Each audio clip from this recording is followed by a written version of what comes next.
খাচ্ছে আর রাজীব কুমার শিকল তুলে বসে আছেন, আমাদের সঙ্গে অফিসে থেকেও দেখা করেননি। কেন?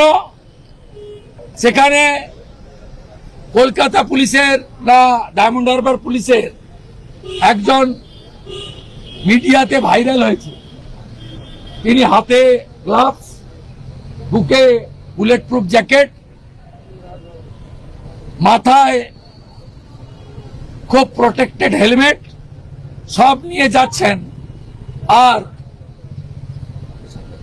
সাদা রুমাল উড়াচ্ছেন, সাদা রুমাল উড়াচ্ছেন। এই পুলিশ ঠিক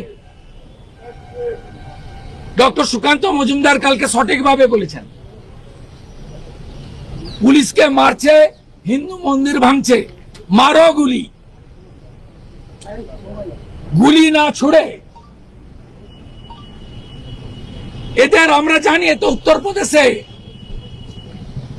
মধ্যপ্রদেশে, আসামে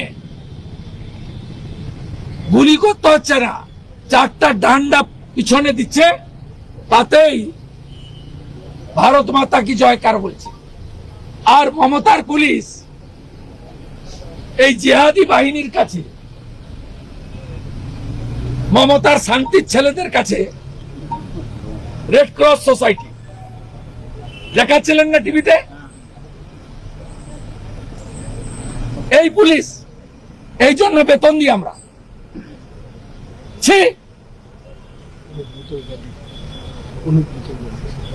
রাজীব কুমার আর মনোজ বর্মা বেরোয়নি, মমতা তার রেলে আমরা একটাও জিরো টলারেন্সের নীতিতে চলবো, কথা দিতে পারি। আর পুলিশ যেখানে মার খাবে, পুলিশ সেখানে